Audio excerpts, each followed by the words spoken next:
Kaixo Gabon, Kaixo, Joni. zemuz, Ondo, zure bai? ondo, Pozten naiz. mila esker etortzea gati benetan. Zuri eskerrik asko gonbidapenagatik.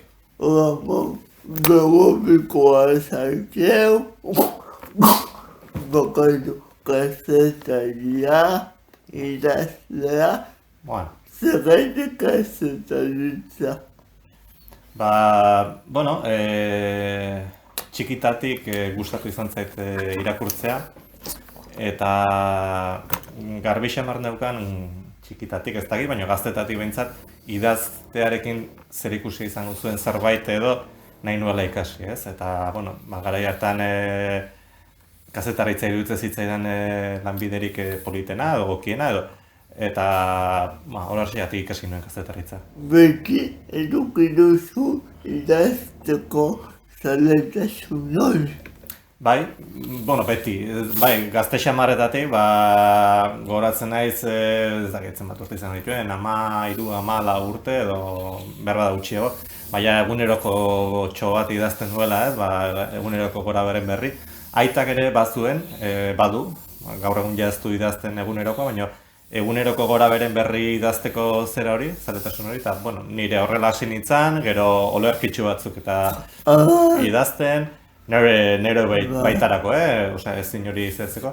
Eta bai, garai hartan uxola saria, jarraitzen dut Tolosan antolatzen uxola saria, ikastetxetan eta hola. Eta saritxo bat, aipamen bat eman zidaten, da horrek ere bultzada eman zidan, eta jarraitu eta gaur arte. Bai. Kazetaritza nun ebitzen du lehioan. Lehioan, bai, hori da. Bai, unibertsitate publikoan, niretzat izan zen, mundu berri bat deskubritzea, ez, herri txiki batetik, Berrobitik, hasieran Tolosara, orduan 6. mailara arte egin genitzaken ikasketak Berrobin, gero Tolosan Orixen, eta ja unibertsitatea izan zen niretzat mundua deskubritzea, ez, hainbat Euskal Herriko hainbat lekutako lagunak egitea. Esan behar dut, horre lehenengo mailan oso gutxi joan nintzera klasera, ze gurutze gorrian ibiltzen nintzen baita ere, eta orduan gurutze gorria ordezko zerbitzua edo egiten edo, esan dezagun, zerbitzu soziala. Eta ez zien aukerarik ematen klasera nahi beste joateko, eta orduan astean behin edo bitan joaten nintzen. Eta, han apunteak eskatu batu eta beste, eta horrela xen lehenengo urte, eta ja bigarren urtetik aurrera maiztasun gehiagorekin. Eta nolatan zaitu zinen gugurtze gorrian.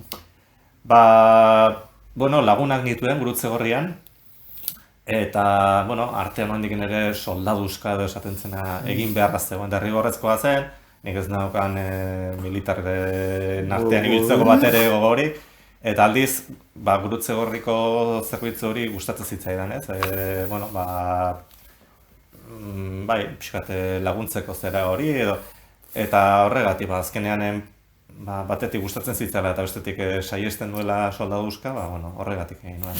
Kazetaritza ikasi dugu mundu bat zuetzako unibertsitatea, baina handik atera zer.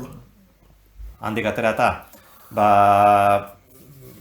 mailan egoela ja, Euskaldunon egunkariak egiten zituen proba batzuk, udan bekadun izateko. Eta 3. mailaren bukaera horretan, proboiek egin eta hartu ninduten Euskaldunon egunkarirako. Eta orduan hori zen, nik uste dut, 83ko uda, orduan han ja praktikatan da hasi nintzen, eta 84an ja eskaini zidaten mendiko orrialde bat edo sortzeko aukera. Orduan ja 84an hasi nintzen kasik bete-betean egunkarian lanean, eta azkeneko 2 ikasturteak ere, kazetaritzako azkeneko 2 ikasturteak bateratu nituen lanarekin. Orduan, handiken aterata, ordurako banengoen egunkarian. Eta, betidanik hori izan da, pixka nire eremu gustokoa, euskarazko kazetaritza, nik gazteleraz idazten kasik ez dakit. Eta, bueno, gustoko lekua baita ere, mendiari buruz idazteko aukera eman zidatelako, eta, bueno, bateratzen dituen mendiko informazioa, bestelako lan batzuekin. Eta, geroztik, hoxe, 2006 arte, egunkarian, egunkaria itxizutenean berrian, eta hori izan zen ere mundua. Zuri tokatu zitzarezu ekialdiuga bizitza, nola bizi izan zenun? Oso gogorra izan zen. Oso gogorra izan zen, bueno, inoketzuelako espero, oso bortitza izan zelako moduak, eta oso oroitzapen, bueno, gogorrarena dut, ez? Egun berean, batzordetan antolatu ginean, itxizuten egun berean, ni erredakzio batzordea joan itzan, Tolosan egokitu genuen behin-behinean redakzio txiki bat, orduko Tolosaldeko hitza zen hartan, eta, bueno, zurrunbilo bat, ez? Zurrunbilo batean hortxe sartuta bezala, handik egun pare batera Martxelo Otamendi gure zuzendaria kartzelatik atera, eta gauean gogoratzen naiz telebista txiki batean bere adierazpenak entzuten, Imanol Muriari egindakoak, nola torturatu zuten, hor nik uste beste kolpea jaso genuela, gero manifestazio erraldoiarek, hemen Donostian egin zen manifestazio erraldoiarek eman zigun nolabait bultzada, ez, baita ere jarraitzeko, han gogoratzen dut gutako asko negar egin genuela, ez, tuneletik, Antiguoko tuneletik ateratzean, jendearen oihuekin eta babesarekin eta horrela.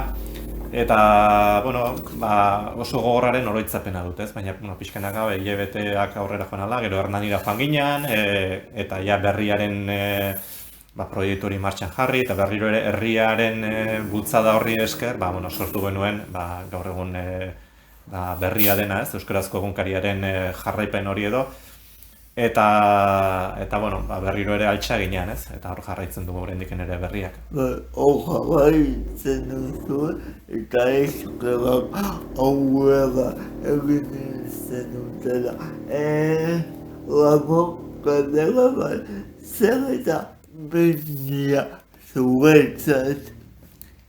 Niretzat mendia, seguru asko topikoetan eta jausiko naiz, baina egia da, niretzat da arnasbide bat, lasaitasunerako bide bat, egunerokotik ateratzeko eremu gustoko bat, pandemiak hori erakutsi digu, ez? Azkenean gizakiok, gure espeziaren edo ezaugarriengatik edo behar dugu natura, ez? Behar dugu gure lau pareten artetik ateratzea, behar dugu haize pixkoa sentitzea aurpegian, eta mendiak hori ematen dizu, ez? Niretzako patxada da, lasaitasuna da, lagunekin egoteko aukera da, eta aldartean somatzen dut, ez? Agian lan egun gogor baten edo estresante xamar baten ondoren ordu betetxo bat kanpora mendiatera eta aldarte aldatzen zaizu, ez? Eta hori da niretzako mendia. Badakazu liburu bat joan enekoa izena nuzeke mendiminez izan daiteke mendiminez biografia moduko bat Antonio Mazabalen anaiare zergatik liburu hori. Egunkarian eta berrian mendiari buruz idazten nuen garai horretan konturatzen nintzen, ez, tarteka tokatzen zitzaigun, ez, albiste tristeak ere eman beharra, istripuak, hildako mendizaleak. Eta, gertatzen zen, egunkariko albiste horietan oso modu kontzentratuan, oso, xumean eman behar genuen mendizale horren ibilbidearen berri, eta hurrengo eguneko egunkarian argitaratzen zen, baina bi egunera ja horri alde hori nolabait iraungita zegoen, ez? Oso arnas motzeko artikuluak, erreportajeak edo biografia ziren. Egun bateko. Hori da, bai, eta gero hemerotekatan geratzen zen hori. Eta iruditzen zitzaidan, mendizale horiek merezi zutela arnas luzeagoko memoria bat. Eta memoria goxoago bat, kazetari batek idatzi zezakeen obituario neutro bat baino, ez? Eta memoria goxo hori eraikitzeko iruditzen zitzaidan lagunen bitartez, familikoen bitartez egin behar nuela, ez? Harekin bizitzako pasarte bizi-biziak bizi izan zituzten jendearen bitartez eraiki nitzakela o eraiki behar zirela biografia horiek, ez? Azkenean hori da mendiminez, ez? Pixka bat arnasa ematea mendian bizitza aurkitu zuten jende horri eta bueno, iraupen luzeagoko memoriatxo bat edo guztea gerorako, ez? Eta bueno, asko aipatu izan didate mendiminez, ez? Behar bada bere egunean, eukizuen oihartzuntxo bat, baina da bizirik jarraitzen duen liburu bat, ez? Oraindik ere hainbatek gogoratzen didate, ze gustora irakurri zuten, edo pasarte bat, edo kapitulo bat, edo batena, edo bestearena. Eta bueno, da pixka bat alegato bat, ez? Ez mendian heriotza aurkitu zuten mendizaleen biografia, baizik eta mendian, beti esate dut, bizitza aurkitu zuten mendizaleen biografia dira. Irakurtzeko gogoa dakat. Aber gustatzen zaizun Jimmy. Eta horrekin, luzarri saria jaso zenun, ez? Ez, horrekin, mendiminez idazteko Tene Mujika... Hori da. Lehaitu da, gogoan daukat bi luzarri jaso dituzu eta tene bat. Hori da, bai. Orduan Tene Mujika garai batean, okerrez banaiz ipuin lehiaketa bat zen, baina gero bihurtu zuten kazetaritza beka bat, horrelako lanak idazteko eta oso lan interesgarriak idatzi dira beka horren bitartez. Orduan bigarren edizioa zen eta beka horren bitartez idatzi nuen mendiminez. Urte bete bat edo izan nuen horretarako, jornada erdi bat uste dut hartu nuela berrian, eta gero Lizardi sariak izan dira haur literaturako ipuinekin. Esan duzu jornada euria hartu zenuela konpaginatzeko, ondo konpaginatu zenun garaioi. Bai, nik uste moldatu nintzela nolabait. Ordurako lehen bi seme-alabak jaioak ziren baita ere, eta hor bateratu behar izan dituen alde batetik seme-alaben zaintza, lana egunkari, berriakoa, eta gero mendiminez zen idazketa, baina ez dut horretzapen estu ibili nintzenik edo, gustora aritu nintzen, lagun eta senidek ere mendizaleen, lagun eta senidek ere harrera ona egin zidaten, horrek asko lagundu zidan. Batzuek erreferentzia bazuten nirea, izena edo egunkaritik, eta horrek ere ate asko zabaldu zizkidan. Eta ni ere saiatu nintzen, ez, haien bizitzetan, hortxe hankapuntetan sartu, eta gero min handirik edo sartu gabe ateratzen, ez, hortxe nire idatzia utzi, baina haien artean zaurian azka ibili gabe sartu eta ateratzen. Eta nik uste, garai polita izan zela, sormene aldetik eta jendearen harrera aldetik, eta Zuk eman diozu pila bat, mendiminez liburuari, baina liburua berrakak pila bat emango zuzun zuri, ez? Bai. Izan da behar baden ere lan, ez dakit, denbora gehien eman didana, proiektu bat ilusio asko jarri nuena, elkarrizketa 50-60 artean izan ziren, jendearekin egin nituenak, eta, gero liburu argitaratuta ikusi eta jendeak jarraitzen duela pikin batez, gogoratzen liburua, eta asko eman dit, zabaldu dizkit bestea beste, Mendi Film Festivaleko ateak ere, hango Mendi Filmeko zuzendaria Javier Baraiazarrak liburua irakurri eta oso gogoko izan zuelako. bai, izan da, bueno, eskerroneko lan bat, esango nuke. Baina itzulpenak ere egin dituzu lehen esan jazu eta zura ateratzen egitegaz idazte, baina itzulpenak ere jarutzea agolo hobetan, ez? Bai, gaur egun horti bizi naiz ebili, bai.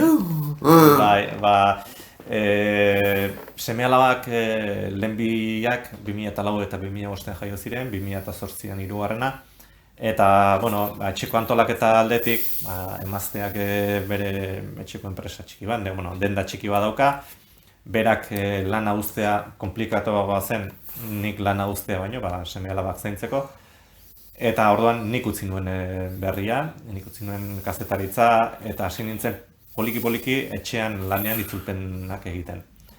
Eta hori 2008-2009 inguru hortan izan zen, eta geroztik hor jarraitzen dut, itzulpenak egiten, eta bai, lehen esan dut, gazteleraz idazteko ez naizela ondo moldatzen, baina gazteleraz ulertu eta irakurrita asko egiten dut.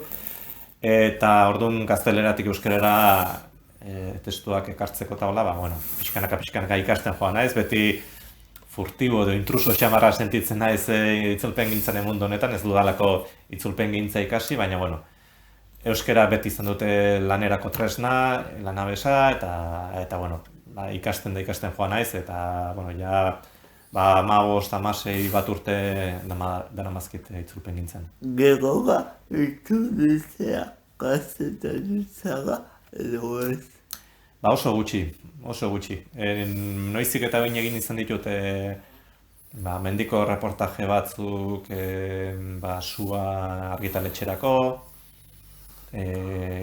Pirineos aldizkarirako batez ere, eta Euskal Herri aldizkarirako ere bai, bere garaian, baina kazetaritza egunerokotasun horretara ez nahi ditzuli. Eta badut arrori oendiken ere barruan, baina somatzen dut, atzenduta geratu naizen ez, kazetaritza ibiltzez eta asko aldatu dela, ni idatzian ibiltzen nintzen batez ere, eta gaur egun ikusten ditu kazetaria ikusentzunezkoak lantzen, bideoak lantzen, Twitterra bitartez txioak. Hori da.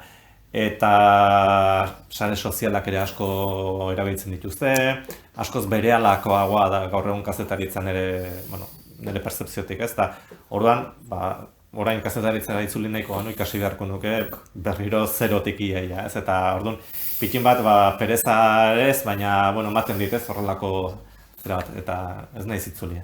Agian eugeniren jokoan, altera behar deu aztekari bat, agian bezala eta zukidatzen.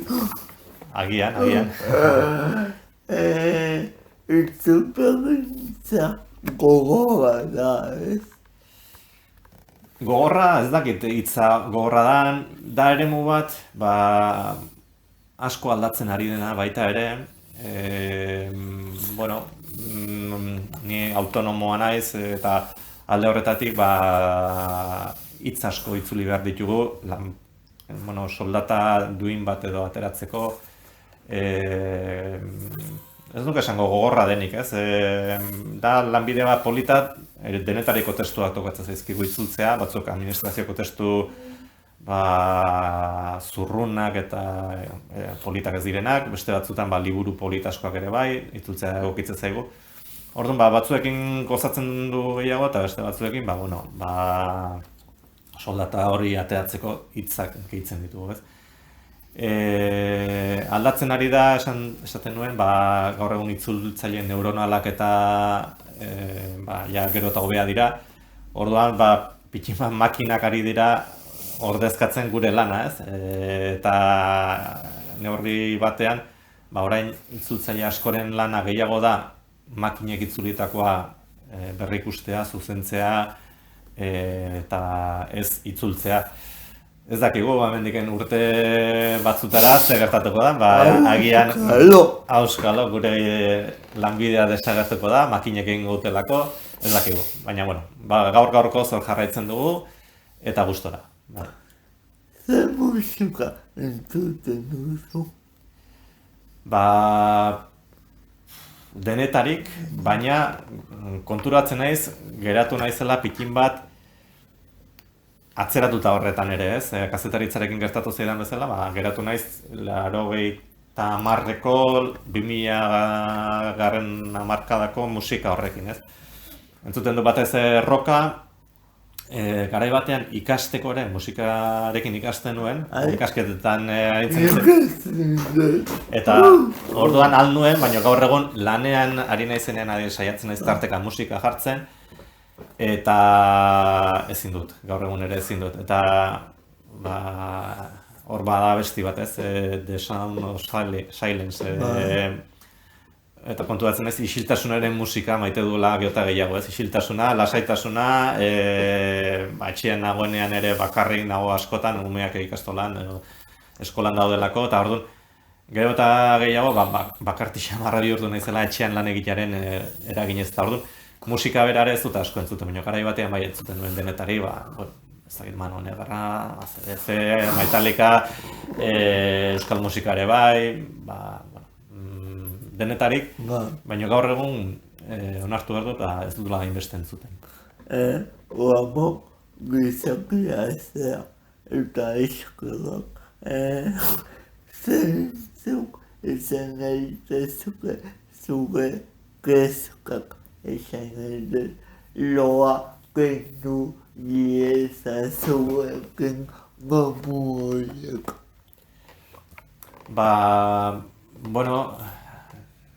Esango nuke lehentasunetatik edo hasita, inguru hurbilak ez, sortzen dit kezka, seme-alabek, noski.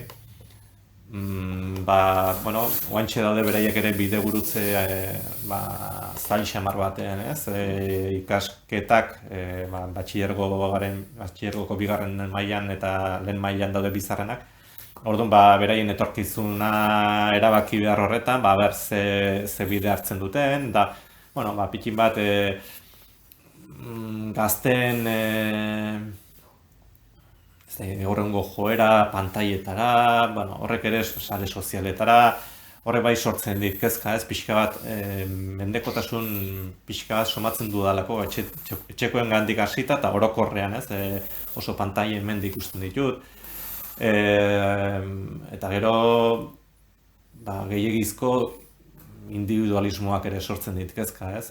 Bizi gara gure zilborrari begira, eta ez dugu hortik askoz aurrerago ikusten, ez? Eta nik uste munduaren arazorik potoloenak ere pikin bat hortik datozen, ez? Begiratzen dugula gure barrura, gure mugetara, eta kanpokoen ez dugula asko ikusten, ez? Eta empatia falta hori. Hori da, bai. Ez nuke bukatu nahi jaten gabe, zentzuk dian zure zaletasunak gelditzen zakizu denboa libre txiki eta mugeztu horretan. Mendia da zaletasun nagusietakoa, eta mendiaren barruan saiatzen naiz bai mendiko bizikleta eta bai mendiko eskia eta iraupen eskia aldu denetan egiten, eta irakurtzea bai eskintzen dituela tarte murritza, eta aprobetxatzen ditu, gaur bezala hona Donostira etortzeko trenean tarte horiek, eta oso gustora tarte gustukoak izan ditut irakurketak horiek. Eta, seme-alabekin, gaztetasun, nerabetasun horretan dauden zean, gurekin gutxiago etortzen dira, baina, beraiekin partekatzen ditudan tarte horiek ere oso gustukoak ditut. Eta, zeletasun sinpleak ez.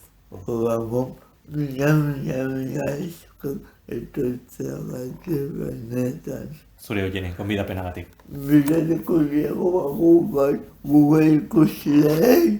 Hori da. Agur! Aio!